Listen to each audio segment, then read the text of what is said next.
Welcome to USA Global TV and Radio, where our mission is to provide education, entertainment, hope, and inspiration. USA Global TV and Radio connects you with experts and audiences all around the world every single day to help you succeed in business and to live a richer life. Visit us at usaglobaltv.com to learn about career and life-changing training and mentoring programs like the Listening Mentor. Subscribe to our newsletter to stay informed about our special programs and offers. Discover how you can become a guest on one of our shows or a host or producer of a USA Global TV and Radio show of your very own. That's USA Global TV and Radio, where the doctor is always in.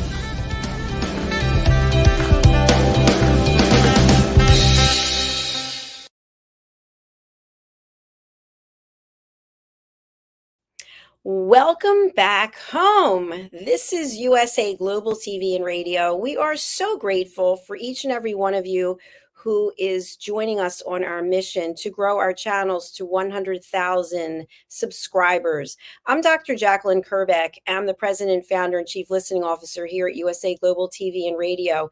We provide world-class education. We provide entertainment, hope, and inspiration. Our show today is the Listening Mentor Show, and this is a show where the star of our show, Caroline Heward, the Harley Street stress expert, and I discuss topics that are really relative to listening skills, to relationships, to communication dynamics. And our topic today is a timely one. It's election dynamics, how national elections impact our ability and our relationships. So I'm going to bring out Caroline. She's joining us from London, where they're about to have their national election tomorrow, July the 4th. And we're going to discuss this. We're not political analysts or political correspondents. We are two women here on this TV show platform discussing elections. So without further ado, Caroline helps you bust your stress. She is our in-house resident therapist here on our platform, USA Global TV and Radio. She also is the host of her own show, A Woman's Prerogative, which is on Mondays on our channel here. Tuesdays some places else in the world. And also she has her own Talking Heads expert presenter show that's coming up very soon. Let's welcome Caroline. Hello. Hello. Wow, that was a long introduction. I know, I was thinking, yeah, that was long. But I was thinking there's something else that you do here, and I can't remember what it is. But anyway, you do a lot of things here, and you do them all well. So I'd love for you to share with our audience, the new people who are joining us, and maybe some people who've joined us before, and they know that you help bust stress, but they don't understand the process or how they can contact you and how they can work with you. Thank you, Dr. Jacalyn. Well, that was a really big introduction. I don't really feel I need to say too much more. How I help people is we mainly are complaining about something. It might be a physical ache and pain. It might be that you can't sleep. It might be that you have a relationship issue that's going on that you're complaining about. It might be that you're feeling very emotional about sadness, extra sadness or loneliness or heartache. It might even be something that's going on in terms of your work stress. Whatever it is, that is how your stress is manifesting. And I help you break through the patterns, the repeating patterns that create your stress. And how I do that is I work with root cause therapy and chakra psychology. It's a really simple and yet profound process where it moves you out of the thinking, conversational mind, reconnects you to your heart and reconnects you back to your five senses so you feel and release the emotions and feelings that were trapped, which releases any physical, emotional, mental, behavioral ache and pain, and you become more peaceful. You certainly get an incredible night's sleep. And what I do for you is I literally bust through the patterns that create your stress. And it's very simple. And I'm offering an extraordinary deal on an introductory session for 1 hour where we'll break through 3 of your symptoms and it will leave you feeling incredibly peaceful. Thank you, Caroline. I just literally forgot about my contact details. And give them later at the end of the show if you want. Sure. Well, we've got them right here. Email nomorestress@live.co.uk. And you also take phone calls the good old fashioned way. Well, it's +44 if you're international. If you're local, 07523 120 189. Thank you, Caroline. So I mentioned that your national election is coming up and ours is coming up in November. And there's a lot going on in this country. There's a lot going on in that country. And you and I are not experts by any means when it comes to politics. I don't think either of us even like politics or political discussions. But I thought it was a good topic because I want to look at it as it relates to our ability to listen, to be present. So typically there are multiple people running for something and they're from different parties. They have different platforms. They have different ways of looking at things. And you're either for that person or against. And then somebody else you care about is the opposite. And then people just, they stop talking. We've seen it so many times. She's an idiot, name calling, he's an idiot. So let's get down to the root of it. What is it about, I'm going to use the word competition, okay, instead of an election. But what is it about a competition when there are multiple people competing for something and people are backing one or the other, even a horse race, for example? Well, what it does is it puts you into the masculine energy. When you're in competition, that's a masculine energy trait. So you're there in the very logical, the very practical, and analyzing what's going on rather than being in the emotions. But when it comes to elections, they do get quite emotional. So it's a very big misconstruct where it's very logical, practical. We'll do this, and this. But then people get so passionate, they move into their emotions. And when you're in the emotions, then your intelligence goes down. And so it then lands up being in an argument because there's right, I'm right, you're wrong. And my mother taught me when I was a child, very, very long time ago, she said, there's 3 things that you never discuss or argue about, and you will keep your friends forever. And the first one she mentioned was politics. And I've really stuck to that because if you're then arguing with someone that like for England, for instance, the Conservative or who you are going for, then, and you're making the other person wrong for choosing the alternative main party, you land up disagreeing and it gets very emotionally passionate, and that it doesn't work. It doesn't go anywhere. And there are many, many people that get into a headbutt situation, especially if they're on social media, arguing the points. And I saw that very much when we were exiting from when we were going through the Brexit situation, that there were people that got very, very passionate. And when somebody's passionate, it's very difficult for them to see the other side and to be agreeing to disagree. And so it's one of the things that I feel that if somebody gets very passionate, it's better to almost hold back on your views, even if you've said something, and allow them to express so it's all emptied, and so that you don't land up in that rebuttal or that tennis match of you saying one thing, they say another, and it doesn't feel very comfortable because you're on what I would call opposite sides of the fence, and that only leads to challenges and arguments that you don't really want because it's not a good place to be. So if somebody is that passionate, especially in this kind of time, like an election time, when they're in that space of logical and competition, to almost take a back seat and listen compassionately, because they clearly are passionate about what they're hearing. Thank you, Caroline. And I believe, and you can correct me if you feel differently, I believe part of the reason is sometimes the issues themselves will have an impact on the voter, for example, in an election. And someone might feel very passionate about the outcome if one person gets into the office or the other. And I'll just use an example, abortion. That's a highly contested topic, right? So someone might really feel strongly because they're going through a situation or someone in their family is going through a situation. And if this person gets in office, then XYZ might happen that would impact them. So that certainly is understandable that people have their opinions about different issues. I like what you shared, and I also practice that. I don't like to talk about politics at all, and I don't tell people what side I'm for or against. I don't In this, normally. yeah, in this country, I don't know if you have it or not, but if you are registered as a voter, people can typically find out which party you registered with. And you might have registered a long time ago, and maybe you're voting differently, but you're registered one way or another. But I find that I don't ask people about their politics, but some people will just put it out there anyway. And so you're in a situation where they're just giving you exactly what they think, and you may or may not feel the same. So, is there another way, in addition to going silent, is there another way to address the fact that you're not going to comment? Well, when somebody's passionate, it's a great question, by the way. When somebody's passionate, they will just take the lead anyway. They will just continue with the conversation because it'll be I'm right and whatever you say is wrong.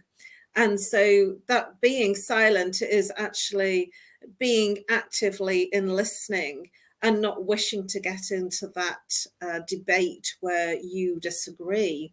And the person will be so passionate about it, they will just carry on and they will be oblivious to the fact that you have remained silent. And I feel that it's important to, rather than remain silent and not be listening, is to actively listen to what they have to say, because we all come from different places and from different experiences. And so all of our experience filters will be different. And so it's important to be respectful of that. And certainly in some countries where the elections are they're really big, and it's, sort of almost like having, sort of for America, for instance, the person that gets elected is like royalty, that it's a much bigger thing, I feel, in America. And we're almost following suit in terms of it becomes quite big, but we do have the monarchy in the UK. So I do feel that it's important to be actively listening, because you may have a difference of opinion. At the same time, it's important to understand that they will have their views based on what's happened in their lives and where they're coming from in terms of their experiences. Absolutely. And something that I want to talk about as an extension of that is, if you're saying that you are voting for one party and I'm voting for the other party, what typically can happen is that you, not you specifically, you in general, just stop listening because you're furious or you don't agree. And now you're not hearing anything that the other person is saying. And the other person may or may not, because they may be so into their head, realize that you're no longer listening.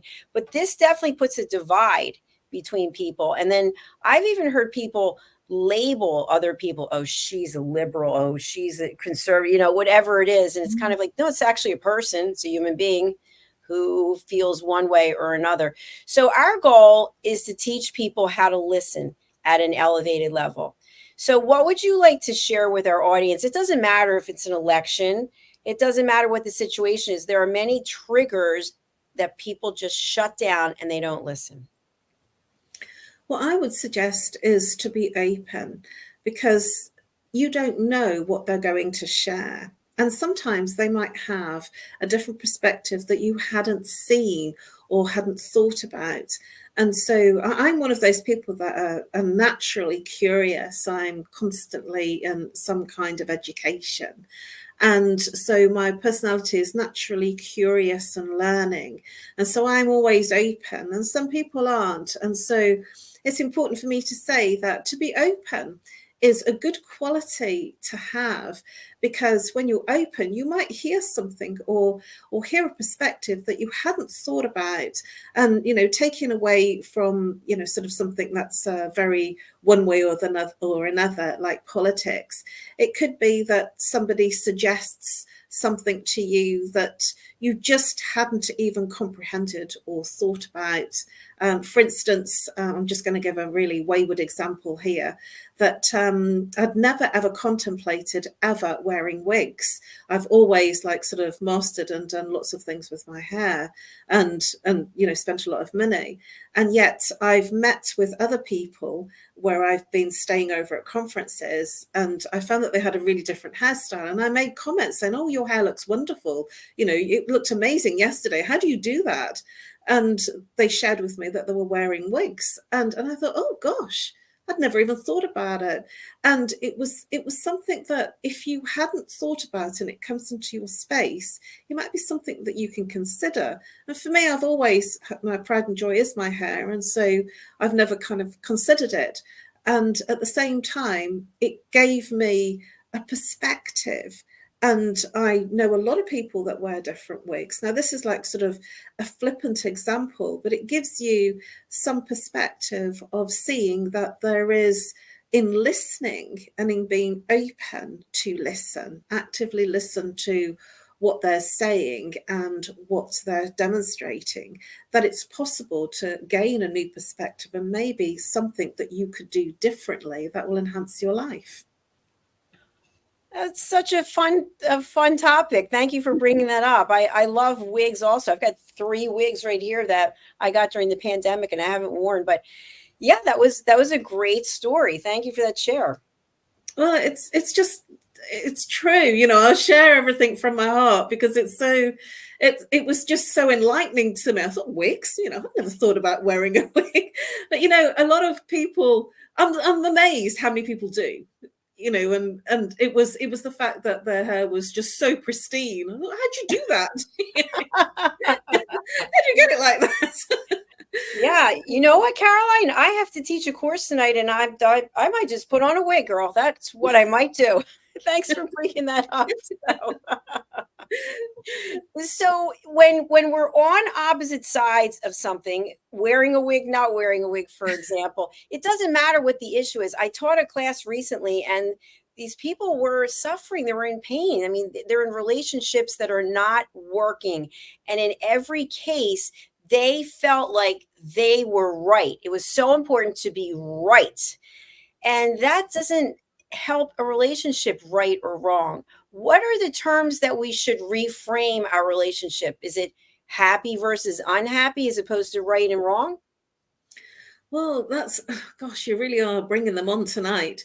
The right and wrong game, or what I say, the blame game. When you're in the blame game, there is this necessity in somebody's making the other person wrong. So I call that the blame game.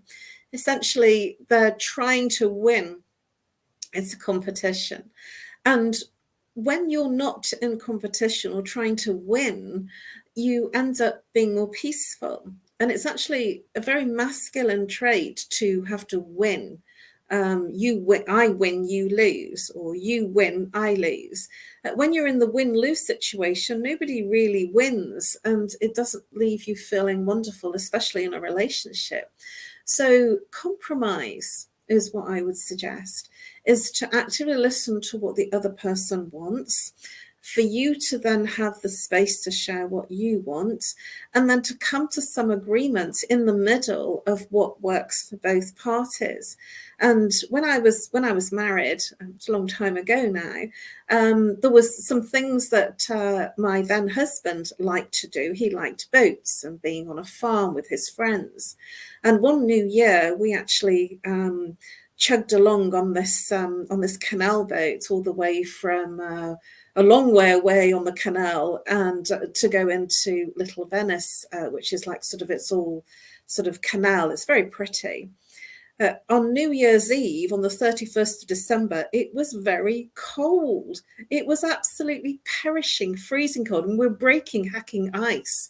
And I literally had gloves on, little magic gloves, and I was holding the exhaust because it was so cold.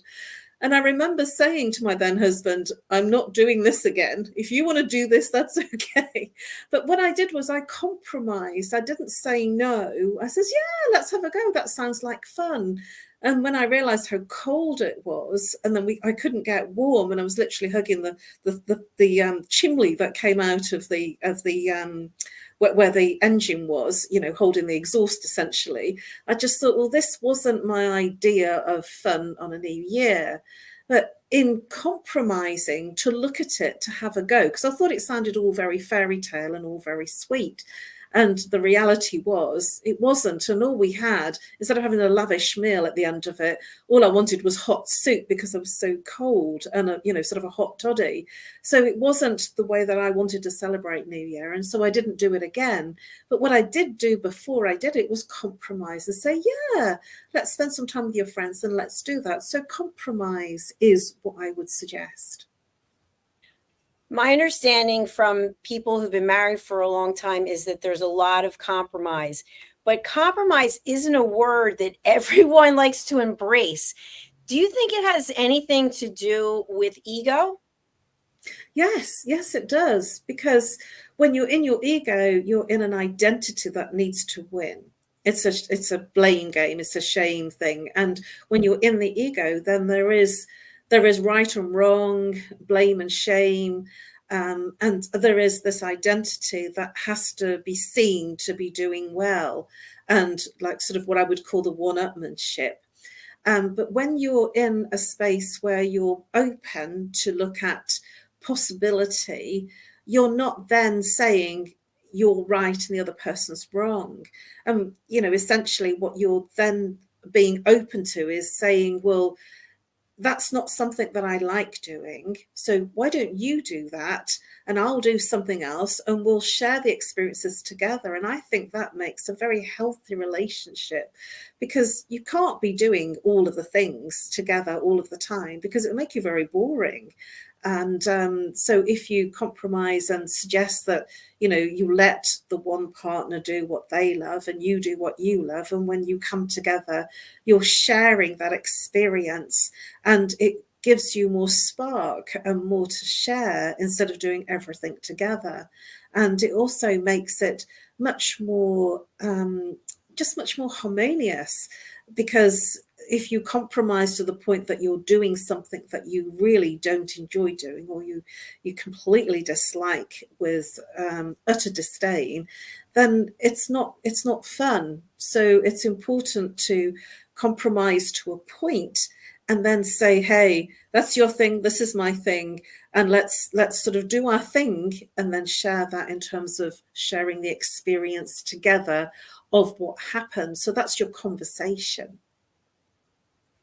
And what I love about what you just shared is there's so many opportunities for people to strengthen their relationships. So by going out separately and doing your own thing and then coming together, you can have a great conversation where you get to learn from each other. Excuse me. However, I've also seen in certain situations where, let's say, a boys' trip or a girls' trip, a husband and wife take separate trips, and then there's jealousy. There's the insecurity. Well, I don't know what you were doing while you were with those types of things that are just counterproductive. But yet it's about having the last say again. Well, when somebody's needing to have the last say, this is coming from the ego, and it's because there's something that's not right for them. And it's not about you, it's about them. It's about their insecurity within themselves. And when somebody is feeling very happy within themselves and peaceful, they're not needing that external validation. They're not needing you to be there, and there is a trust. And if the person doesn't trust you, it also is an indicative of the fact that they don't trust themselves. They have low self-esteem because they have not delivered on what they said that they would do in another instance in the rest of their lives. So if they're not trusting you, it's because they're doing something that would break their trust with you, but they just haven't been found out. And so usually if there's a distrust, it's coming from that person rather than something that you did. It's something that they have to resolve within themselves. Absolutely. And Caroline, you talked about this before, and I actually just quoted you the other day about pointing fingers and what's pointing back at you. Can you talk about that? Yeah, of course. I don't know how it will work here, but essentially, when you point your finger out at the one person, you say it's your fault, you did this. If you look at the fingers here, there's 3 to the power of the thumb. And so you're literally, when you're saying you, when you're pointing to the other person, you're actually 3 fingers to the power of the thumb, pointing it back at yourself. And so you're disempowering yourself 3 fingers plus your thumb. And so every time you point your finger at the other person saying, this is your fault, you did this, you're actually disempowering yourself completely. And even though it might make the other person feel uncomfortable, it's actually more detrimental to you than the other person. Absolutely. And it's also self-awareness. And what is the big thrill about blaming someone else and making the other person feel bad? I never understand that. It's hard to watch.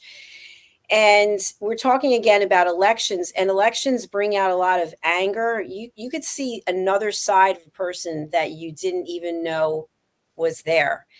So I also know in the States of a married couple, one is a conservative and the other one is a liberal. And it's amazing how they get along so well because they talk about their politics.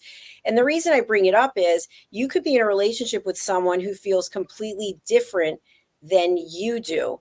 How can that work in a relationship if you are on exact opposite sides of anything? Well, opposites attract. So sometimes that will happen, and it might be that the very fact that you are opposingly opposite in the way that you think and the way that you're being is what's attractive and what creates the spark. As long as it doesn't get too into the fact that, some people get so passionate it can kill what is the nice thing about the relationship being opposites attract. And for instance, you can be very logical, very analytical. In one part of the relationship can be, the partner is very analytical, very, very to the point, very in the head, in the mind space, in the logical space. And the other person can be very emotional. And that can really work because the chemistry is there. And so when you have 2 very logical people that are very analytical, then there's no spark, there's no chemistry. So the spark is very important. And at the same time, it can't be too sparky, you see what I mean? And so it's important to be understanding and kind to the differences and to embrace the differences rather than to push and make the other person wrong, because it's the differences that were the attractive bit in the first place. Yes, absolutely. And Caroline, I want to ask you because you and we share stories here, and I'm happy to share as well. Have you been in a relationship where someone was completely on the opposite side of a very important issue and somehow you both managed to make it work? Yeah, absolutely. It's sort of, I've always landed up with very logical people because I'm probably very illogical. And, I've landed up with people that are very intellectually intelligent in terms of the sciences, for instance, and the maths side of things. And I've had really, really incredible friendships. It's not just relationships in terms of intimate relationships, it's friendships as well. All my friends are really good techie people, and I've never really considered myself, I've never considered that I've been technical. I've had to really learn and apply, to do what I do, which, as you know, that's what I've done, and I've achieved a lot from it, but it wouldn't be my natural. And I actually admire people that are different and opposingly opposite, because I embrace the fact, because I want to almost be like them. And I feel that it's a wonderful relationship to be in that space, to be honoring of their skills and respectful of their skills as they respect yours. It's only when they don't respect your skills and then they start judging you for being different that creates the challenges, because the symbiosis of the two different types of people coming together make it really work. And I've just been very lucky that every time I've been in any kind of friendship or relationship, they always seem to be accountants or solicitors. And when I'm sitting next to somebody in a training room, it's somebody that's done some kind of stats type work or some kind of analytical work. And I always laugh because I think it's hilarious that I seem to attract the completely opposing opposite to myself, and yet those friendships and relationships always seem just powerful to me. They're always wonderful, and I always smile at the differences. That some people like to only be similar and the same, and that doesn't create the spark. When you're different, this is when it creates much more passion and much more thrive and drive within a relationship, and much more thrill. And so that you have to kind of weigh that up against the downside of somebody getting so passionate in what they do that it upsets the apple cart, so to speak, and it upsets the general nice dynamic, the respectful dynamic, because that's where it can land up sometimes. So it's important to be respectful of each other's differences. That's where I would say, that's the place to be if you have that big indifference, to be respectful of agreeing to disagree. Excellent. Thank you, Caroline. And when it comes to people who have similar views, you were just sharing that the people who like the same things, you were saying opposites. I'm sorry, opposite people. So opposites attract. But I also think that if you are someone who has not done any self-development work on your listening skills, for example, that you might constantly be at odds with the other person because they are different than you. And the technique that you've used where you're being quiet and you're not being confrontational when someone has something to say, that's something that you've learned and something that you work on, as do I, all the time. So if two people are more similar than different, is the likelihood that they'll get along and be able to be better communicators higher? Well, I think in a relationship, in an intimate relationship, then that might be a bit difficult because of the spark. That's what we're talking about, the spark, the passion. If you're too similar, then it becomes a bit dry. But in friendships, they say birds of a feather flock together. I was trying to think of the analogy. And so you'll find that people will naturally come together that are the same. That isn't a great basis for an intimate relationship, because when you're the same, there's no spark in it. This is how friendships form when you're the same. Then when you're on the same page on everything, it becomes almost like sort of you're not stretching with them. And to answer your question in a bigger way, in terms of the person that hasn't done any personal self-development work, they won't be on the same page. And because if you've done some personal self-development work on yourself and you've done some training where you have become more self-aware, and I think that's the term to use, if you're more self-aware, that you will see and feel that they've not done any personal self-development work on themselves. And they will be in the blame game, in the shame game, and the right-wrong game. And when they are there, you can't really argue in that space. It's just really challenging. So it's important to let them say what they need to say, and then they will feel calmer, because when they're in that place that they want to say what they need to say, it's because they want to win, because they feel that they gain their energy from winning and you losing, and because they don't realize that everything is frequency and they can actually be energized by being in a place of more inner peace. And so when they're in a place of more inner peace, they don't need to win and you lose, because they gain the energy anyway. So it is an energy game. Caroline, so many great points that you just made there. I'm not even sure where to start. But what I really want our audience, whether they're on live or the replay, to be open to looking at their own listening skills And I bring this up again where the concept is about national elections, but it's also about one-on-one personal relationships. And what I found in the courses that I teach is that a person realizes there's dysfunction in their life.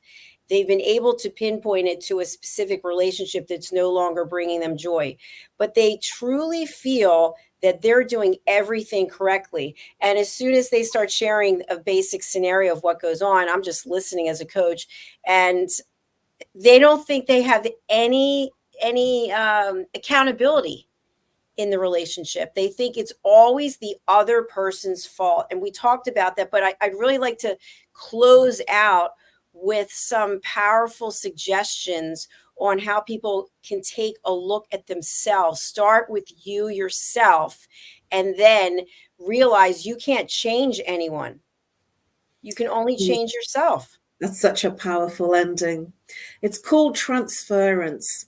So every time you hear yourself, and this is about self-analysis, self-awareness, when you hear yourself complain, you did this to me, you make me feel angry, you make me feel sad. If you're hearing your dialogue saying that you make me feel basically saying that the other person has made you feel upset, angry, and useless, then as soon as you're saying that, no one can make you feel anything.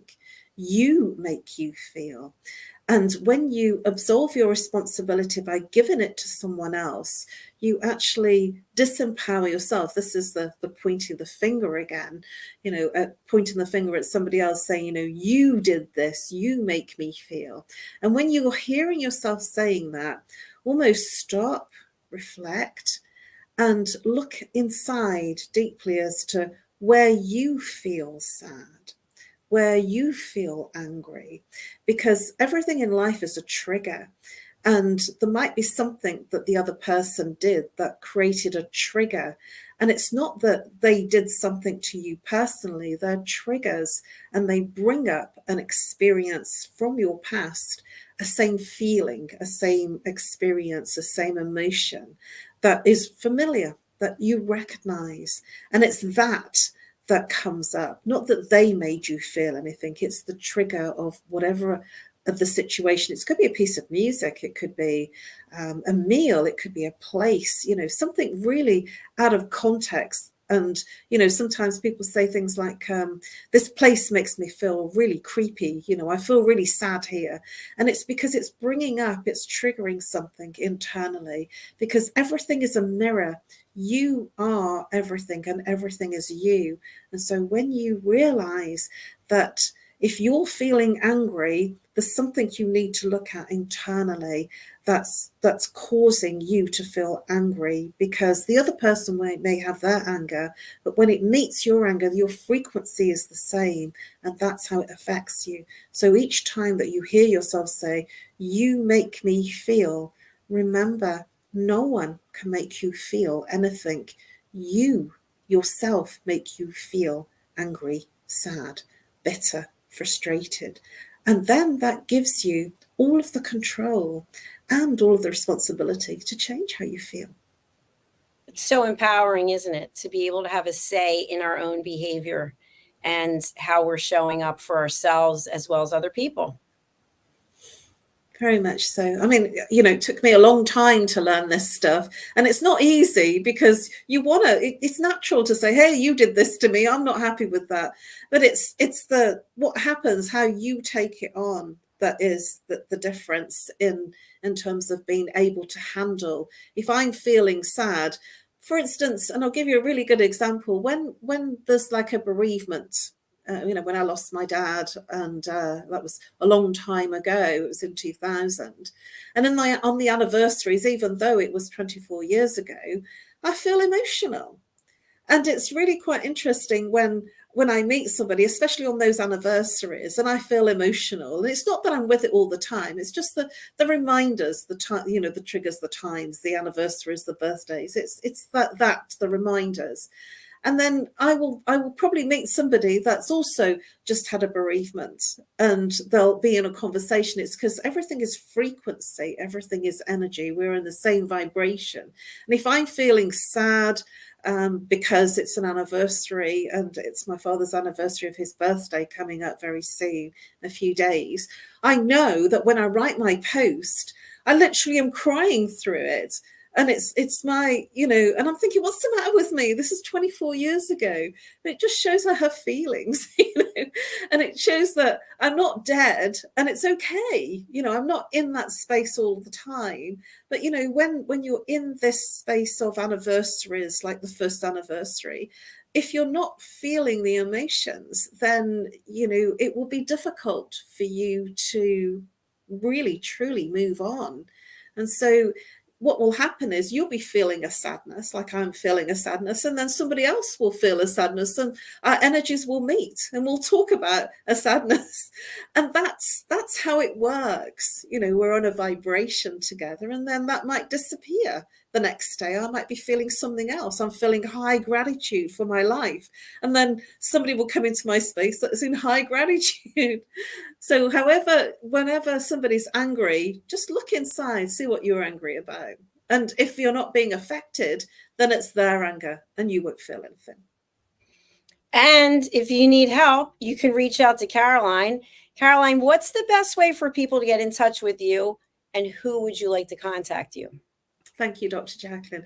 You can reach me on nomorestress at live.co.uk. And as Dr. Jacalyn said earlier on in the program, I'm still old-fashioned, so you can reach out to me by call. If you're international, +44. If you're local, 07523 120 189. And I offer a free 15-minute mini consultation, and then an introductory 1-hour consultation at a ridiculous price of £50. And it's whatever is stressing you out. If you are feeling stressed, or you're feeling anxious, anxiety, depression, if you're feeling a level of anxiousness within a relationship, if something's not working. So if you're feeling literally out of sorts, whatever is not working for you, and you're not feeling peaceful, if you're not feeling peaceful and you want help to not feel that way, then reach out. And I'm definitely sure that I can help you bust your stress. Woo, bust your stress. I love it. I love it. Thank you, Caroline, for being here today. Thank you for sharing part of your evening with us. And we look forward to seeing you for your next program, which is coming up. I don't know what today is, Tuesday, next Monday and next Tuesday. Yes, I'm looking forward to it. Thank you very much. This show's gone very quickly.